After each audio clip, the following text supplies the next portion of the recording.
Greetings, this is Chris Poff with Florida Real Estate Wizards, and we're having a lot of you email us or text us or whatever and call us with questions on Florida real estate and the impact of the coronavirus.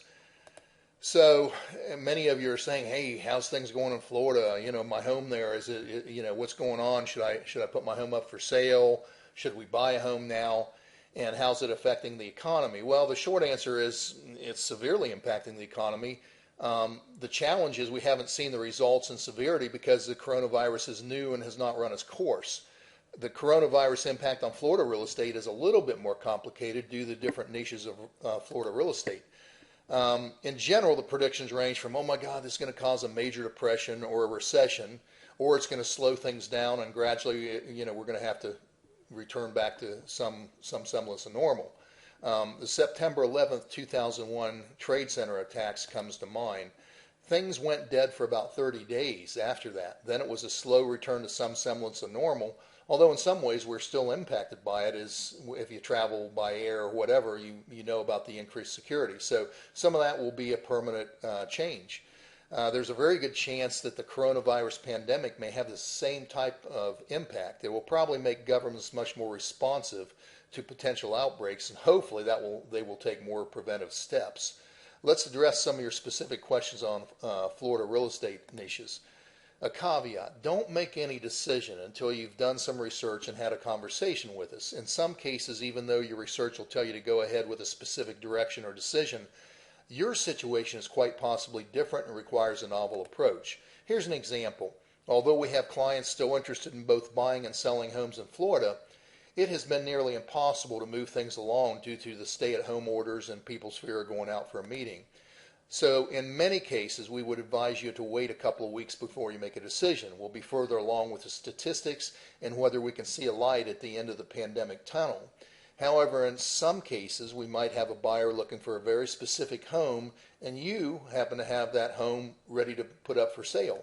In that case, we might facilitate showing the home and getting the transaction done. The beauty of our new technology is that almost everything can be done remotely, even your closing. So even if the buyer wanted to view the home in person, we can use the current pandemic guidelines, that is wearing a mask and 6-foot distancing, and letting you view each room while we are in the next room, but close enough for conversation. Likewise for renters, asking us about what to do. Should you go ahead and rent a home or stay where you are? If your lease is up and you have given notice, you pretty much have to find another place to rent.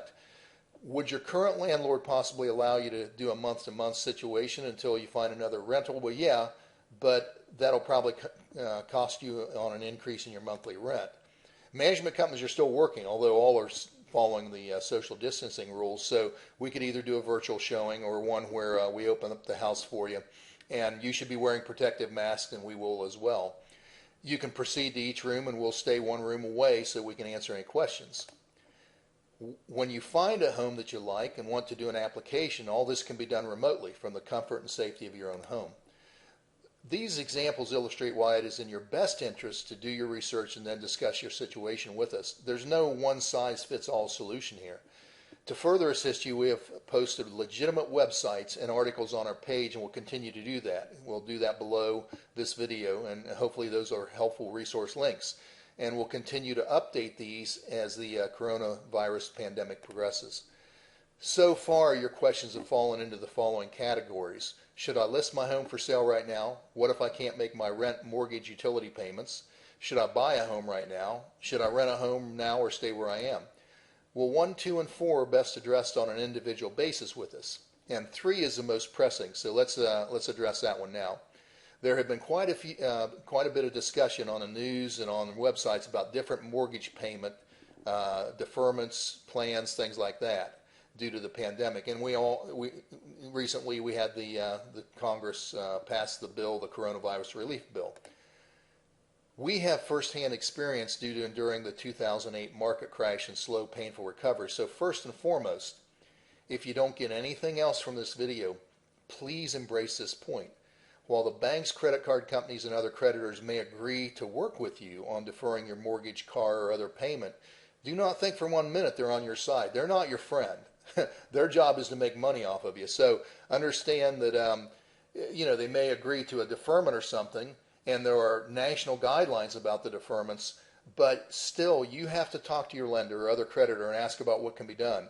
Currently, there are options depending on the lender or creditor that you're dealing with. Trevor, who heads up the new home buyers division of Florida Real Estate Wizards, he's already applied for that. So we know it can be done, but be sure when you come to an agreement that you have a written confirmation by email or some type of DocuSign agreement. Don't think that they'll do something verbally and they'll adhere to that.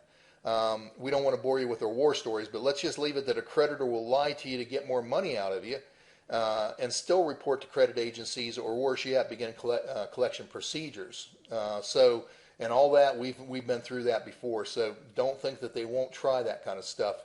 There's all this talk of bailing people out and payment deferment programs, but just understand, if you don't have it in writing, you don't have anything. A step that we highly recommend, if you can afford it, is to have your lawyer review any payment deferral modifications. They can understand the fine print far better than you. And if you can't afford a lawyer, be sure to read the payment deferral agreement so that you're aware of the terms. So I hope this helps with a few guidelines. Obviously, these will be updated and quite possibly changed as we get further into the curve of the coronavirus pandemic. Again, look at all our links on this resource vault because they are invaluable tips on dealing with the coronavirus and specifically Florida real estate issues. We'll continue to update them as we see more articles, as we have more experience and have opinions on what things are going on. If you need immediate assistance, we're here for you by phone, text, or you can click on the contact link on this page. Remember, we're all in this together. You're not alone. So stay strong, and we'll see you next video.